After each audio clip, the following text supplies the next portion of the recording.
Here's what I say, that we have a really reasonable demand. And I think we want everybody to work with us on this. Black communities control the police. They say, well, what do you mean by black community control the police? Well, it's easy to understand what's meant by control, right? Somebody controls the police that comes into our community, right? We're saying that the people who control the police in our community ought to be the community. Yes. That is a democratic demand, especially in the face of the horror and terror that people are talking about being committed against our community by these armed thugs that they call the police. And we say that the brother is talking about his petition. We say that we should do everything possible to make black community control of the police become a reality. If we're going to do die-ins, we do die-ins until black community control. We stop the traffic. We stop business as usual until they have black community control of the police. Now that's a reasonable demand. And the truth of the matter is I have never, in my 73 years of life, heard of a police solving a problem in this community. Never. I have never heard. Nobody called the police and got a solution to a problem. That's right. And the only time, and this is what Mel was referencing, I'm sure, the only time I've ever seen the police act halfway decent in this city was when Goliath Davis was the chief of police. And he acted right then because Goliath Davis himself was under the influence of a movement in this community that was demanding fundamental change. Yes. And so Goliath Davis didn't just say stop profiling. He said, if you tell a lie, I will fire your ass. Yes. He said, can you do it? And he did it. He did it.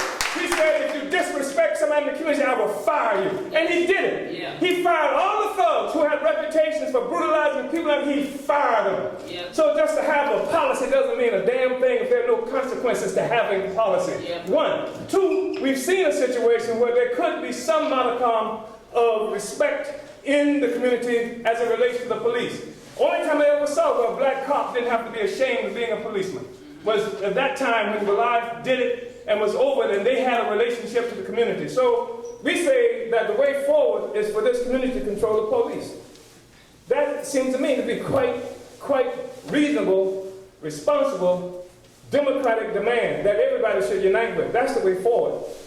So they said, well, you can't control the community of the police. Well, we couldn't get voting rights either. Couldn't get nothing. Only thing that we ever got came through intense struggle. Any progress we ever made came as a consequence of struggle. Yes. And if we know the police are killing our children in the streets, harassing young brothers and sisters like what we're talking about now, then it's a reasonable demand that we should control the police. I stand with Brother Omali, like my father did with it. I'm not afraid. My father always said, if you're afraid of something, you're not afraid to die for it, it's not worth doing. I'm not afraid. So you know something? We need to stop this. We need to stop now. I'm saying that this community is the only community that I choose to represent. And any organization that I'm a part of has to have as its sole purpose to uplift this community. By that I mean, if the NAACP is fighting for integration, where since we've integrated, our children have been on the bottom rung of every identifiable data source, I am no longer for simple integration. Yes. I believe that the only way black people are going to have a shot at living and thriving is you got to take your community back.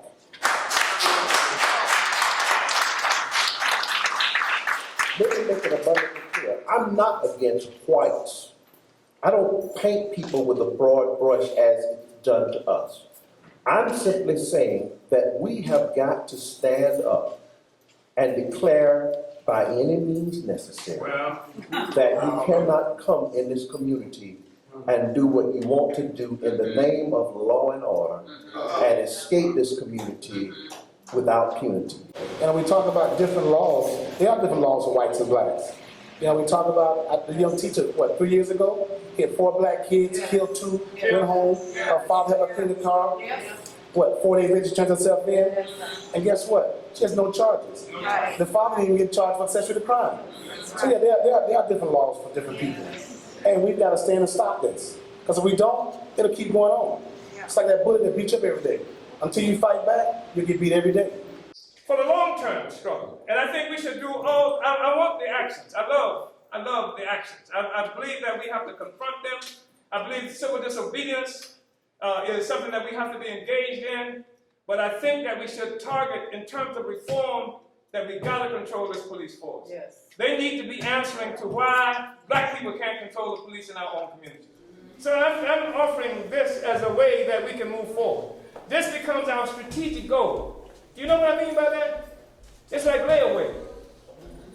You know what layaway is, right? Yeah. Some people in the black community familiar with layaway.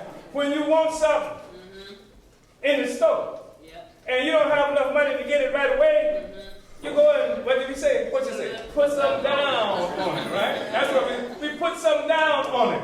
We can't buy it right away, but we know that every time we get a little money, we go and put something down on it. So this is what we say.